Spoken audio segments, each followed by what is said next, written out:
All right, hopefully we're recording. Here we go. All right, so in this second chapter of the Bible, God wanted to give us more detail and show us how he entered into a covenant relationship with us by entering into a covenant with Adam. He blew into Adam's nostrils the breath of life. When else did God breathe on man? Nope, just say it. At the day before Easter. No, the day of. The day of Easter. Easter Sunday night. The day of the resurrection, that night. And he gave the apostles the power to forgive sin, which is new life. When you get your sins forgiven, you have new life. When Adam was breathed on, he just got life. Okay? God made Adam on the 6th day, and then he put him to sleep. And then when did Adam wake up and see his wife? 7th day. On the 7th day. And what did he name his wife? Eve. Woman. God has Adam wake up on the 7th day because the 7th day is for the wedding, the marriage, and for worship. Worship, the wedding, and marriage are all the same thing here. We are made for the 7th day, which is the wedding day, which is the worship day. This means we are made for heaven, right? We've all heard that. We're not really made for this earth. We're made for heaven. Heaven is worship, and heaven is the wedding. Okay, so the worship of God is the most important thing we do in our life. It's the most important thing we do in our life, worship God. The 7th day is made for this. And that's why God gives us the 7th day. He doesn't want us to work, so we have time to think about it. Whenever the Israelites were living in Egypt, they worked. They got no days off. Slaves for 400 years. No days off. When God got them out of Egypt, one of the commandments God gave them, the 3rd commandment, is you have to rest. You got to take a day off. Because if you work every single day, when do you think about God? I mean, yes, you are supposed to think about God even on the days you work. But God wanted us to have a day that we really thought about God, really worshiped God. And we didn't have to think about work. Okay. So we are made for that 7th day. We are made for heaven. All of creation should be thinking about their wedding at the end of their life. That's right. At the end of your life, you're going to be married to Jesus. That's who you're going to be married to at the end of your life. All of creation, you should be thinking about that. Many people do not, though. And we do not want to fall into the category that we are not thinking about the end of our life and being married to Jesus. Jesus said, enter through the narrow gate, for the gate is wide and the road broad that leads to destruction. So the road that leads to destruction, which means hell, is wide. And many people enter through that gate. We want to enter through the narrow gate, like Jesus said. The narrow gate is constricted, and it's narrow. But this gate leads to life, and those who find it are few. Now, those are Jesus's words. No one knows, only God. Nobody knows the percent of people who will end up in heaven and hell. Only God. Now, at the end of our life, when we are in heaven or hell, maybe we will know then. We might know, 50% of people made it to heaven and 50% went to hell. Or 60% made it to heaven and 40% went to hell. I don't know. I think we might know at the very end of time, but we don't know right now. We don't have any way of knowing right now. The only person that knows is God.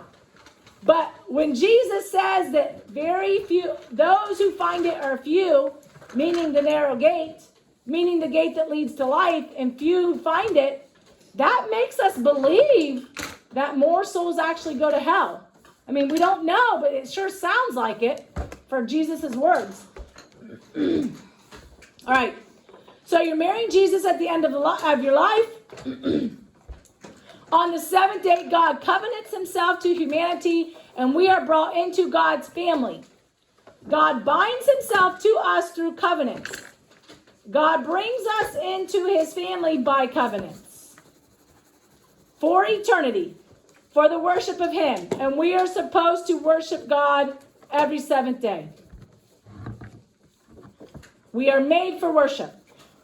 We can do it extra if we want.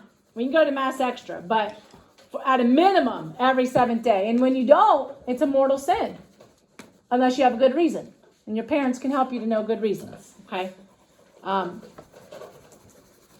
One time I was in church, and there was a lady on her phone the entire time. Just texting the entire time. One time I was in church, and I was sitting at the back, and I don't remember why, and two people were talking the entire time. I mean, they were whispering, but the whole time. I felt really sorry for these people. I mean, the Mass is the greatest thing on earth. Padre Pio said that the earth could exist better without the sun than without the Mass. And we know that without the sun, the earth isn't going to exist because we have no food. So the earth can't exist without the sun. But Padre Pio said, but it can exist better without the sun than without the Mass. So that tells us that Mass is the most important thing ever. I mean, Jesus' death, yes, but then when you're at Mass, we're redoing Jesus' death. So when somebody is at Mass and on their phone the whole time or talking the whole time, say a prayer. If you ever see that, say a prayer for them, that they can realize. You need to realize that you're not understanding that this is the most important thing you will ever do in your life. And you feel sorry for them, so you say a prayer for them. You say, Lord, don't let their soul be lost. Don't let their soul go to heaven. I'll do a penance for them. I'll go home and, thank you. I'll do penance. I'll go home and, do something that maybe that soul can wake up and realize that Mass is important and you shouldn't be on your phone and you shouldn't be talking. Now, I'm not saying that there's not a time where you do have to talk minimally, or maybe for whatever reason as a parent you have an emergency and you do have to send a quick text to your child, but I've never done that during Mass. Now, if I'm at adoration for 6 hours, that's different. Like on First Friday, I'm there 6 hours. That's different. But not at Mass. I would never pull out my phone during Mass. Never. I don't even bring it in there. I don't want it in there. All right. Marriage is a great, great gift that God gives us. He gives us someone to be our close, intimate friend, just like he gave Adam.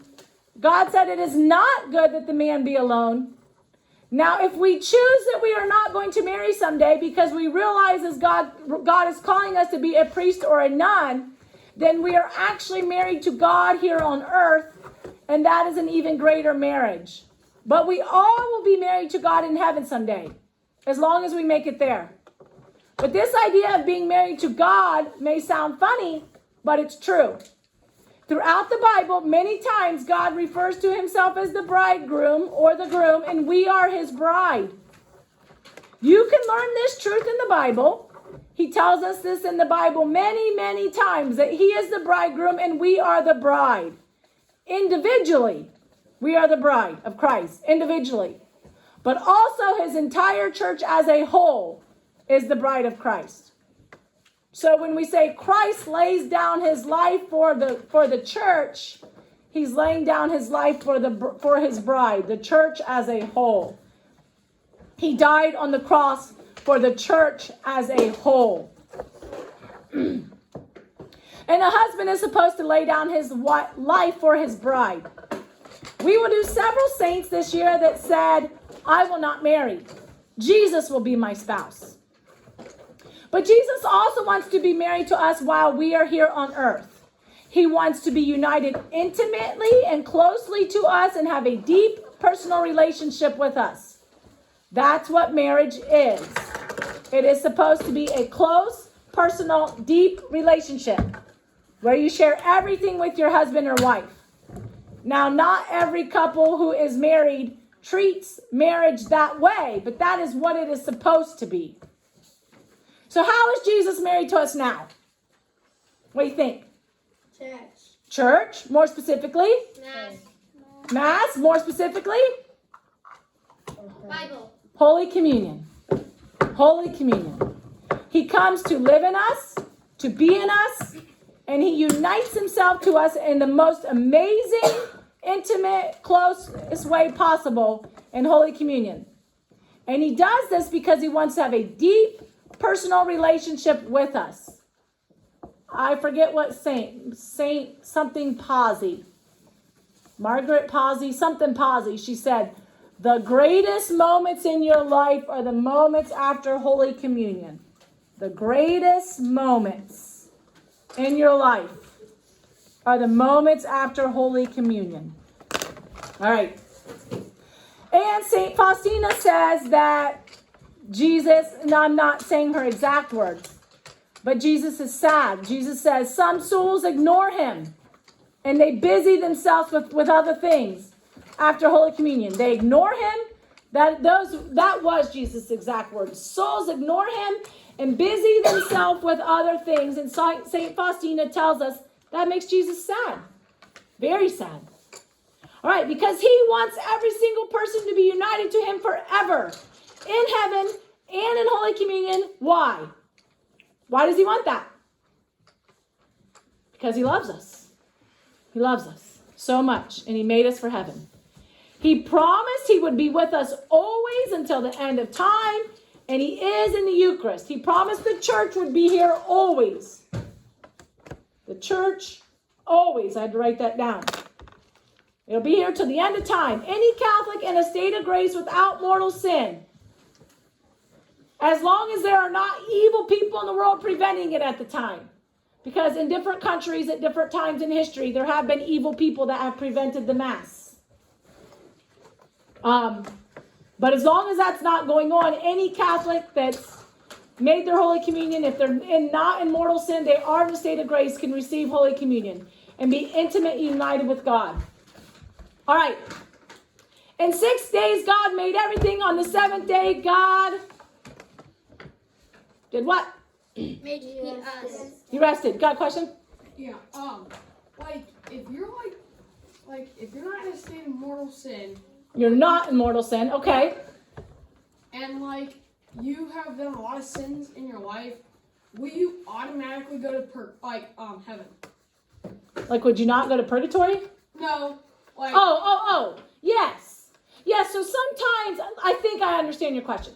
Sometimes people question, well, how do I know I'm going to go to heaven?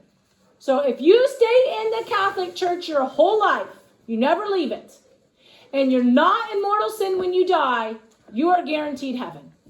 You might have to go to purgatory first, but if you go to purgatory, you still are guaranteed heaven, right? When you leave purgatory, there's only one place you're going, that's heaven. You never leave purgatory and go to hell. You always leave purgatory and go to heaven. Is that your question? Mm-hmm. Yes.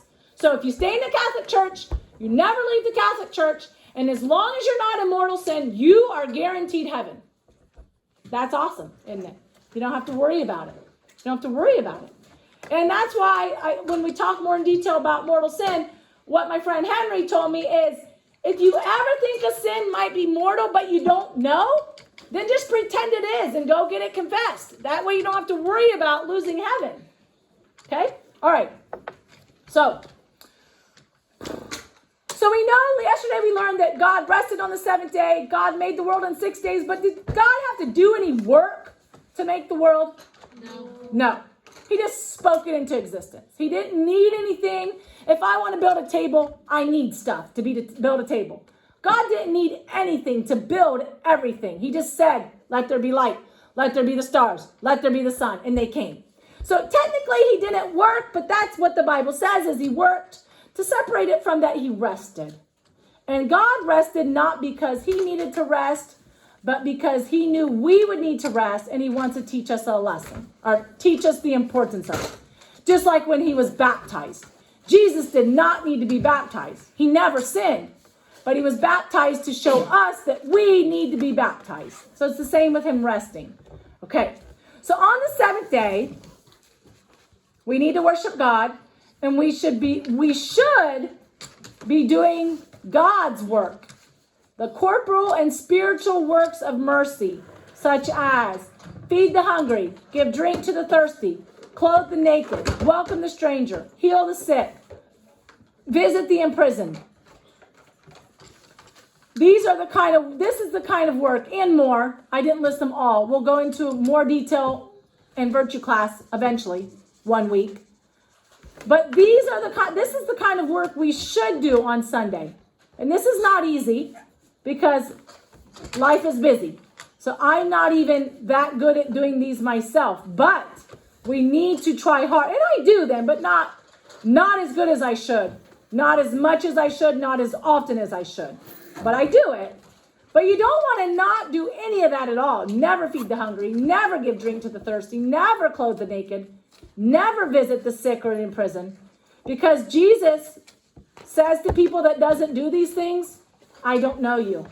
You're not welcome into my kingdom. What is his kingdom? Heaven. He says, I don't know you. You're not welcome here. You can't come in. All right? So we want to do those things. Now, for you as a kid, you don't have the ability to necessarily do all those yourself. You can't get in your car and go and drive and do that. And you can't make money and, have a job and bring food to people and bring clothing to people. But me as an adult, I can. Okay? So if I ever looked at my life and said, I'm never doing any of these things, that would be really bad for me. Because that would mean Jesus might say, I don't know you. You can't come in to my kingdom. Okay. So Adam is a son, and he was made on the 6th day as the beast. But the question is, even though he's made on the same day as the beast, or the animals, will he act like the animals who can't worship God? They don't know how. They don't have a soul. They can't worship God. Or will he act like a son of God? God gave him a soul. The soul has the power to worship God.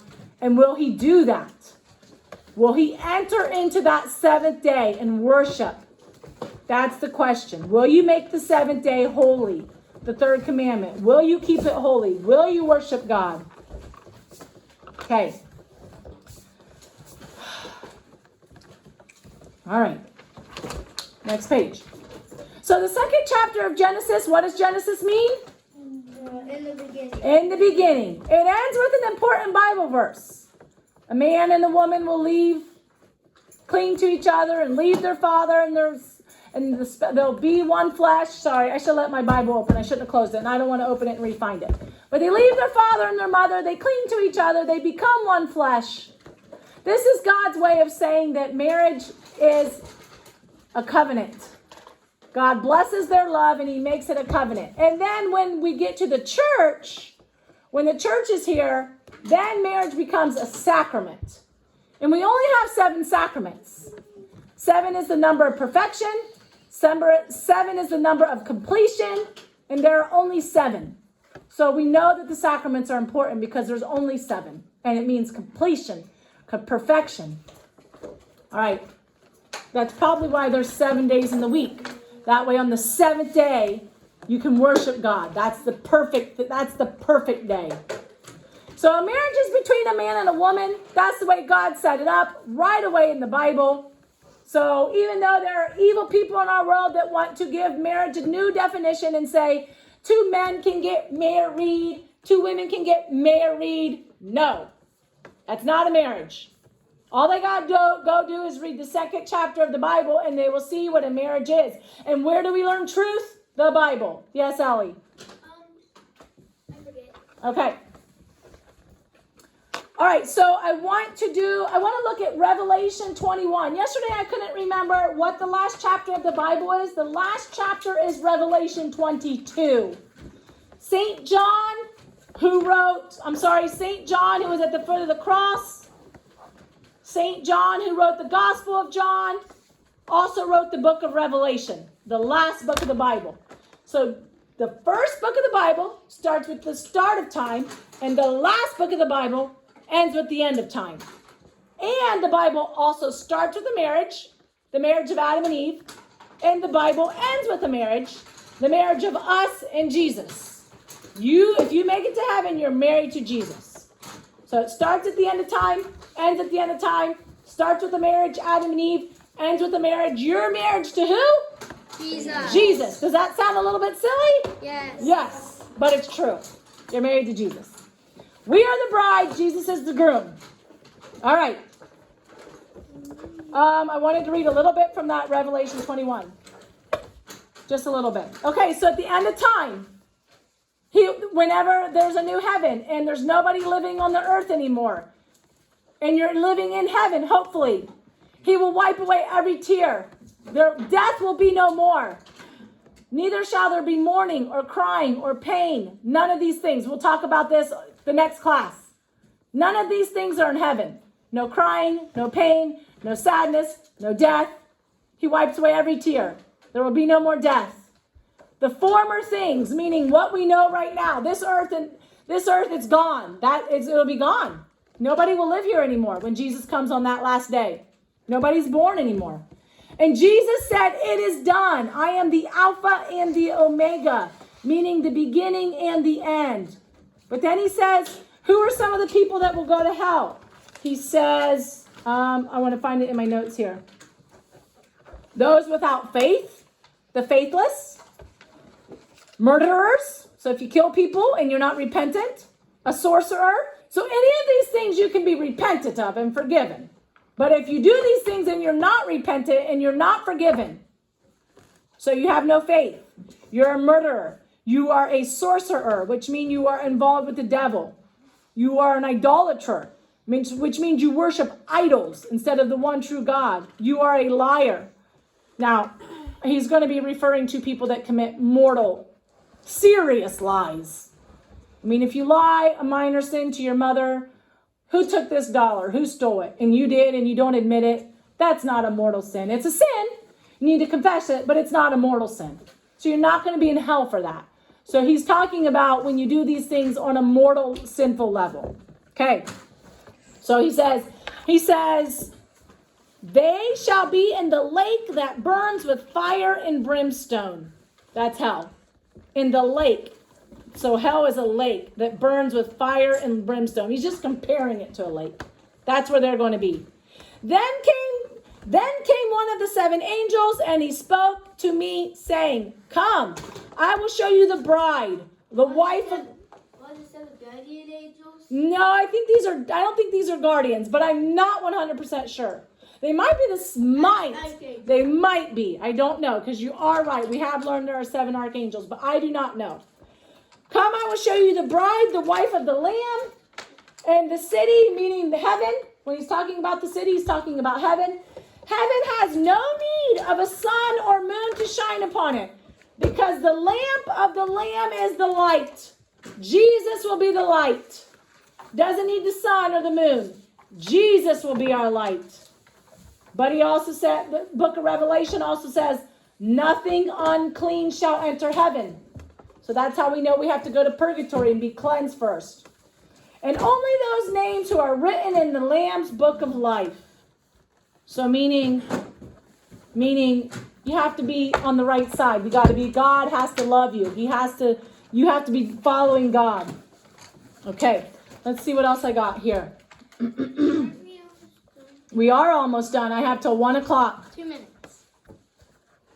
Now, yesterday, I failed to teach you one thing that was supposed to be yesterday, and look at that. I got time to do it. So when we were talking about time, we said God was made for time. No, God made time for us. God is outside of time. Whenever you read Genesis and it says day 1, day 2, some people will say that's not necessarily 24 hours. And we are not guaranteed that it is. But I just discussed this with Henry. And he said, actually, I think it's much better when we believe that it was 24 hours or at least a shorter time, not a longer time. Because if you start to think that day 1, day 2 is like a year, then you're going to think that the Bible's not true. And we want to know that the Bible is true. It's only truth. So he said when he reads it, it's day 1. He thinks of it as 24 hours. That's how he thinks of it, like a day like we know. And somebody asked me, okay, so Adam, he dies when he's 930 years old. And somebody said, well, do you think their years are the same as ours? Yes, I do believe. It was after the flood that Bennett. Blaze has to be able to pay attention. You might not be able to sit by Blaze. You might have to sit up here by me. So it was after the flood that God said man's days are only going to be 120 days. So people before the flood and the people that lived on the boat. So like Noah, I forget how old he was. 600 and something. Okay. All right. So those people, but then anybody born that wasn't on the ark, born after it, 120 days. So the church does not command us to believe that day 1, day 2, day 3 of creation was a 24-hour day. But it's best to believe that. That way you can know that the Bible is true. You want to know that the Bible is true. I thought I had one more thing, but I don't know what it is. So see you later.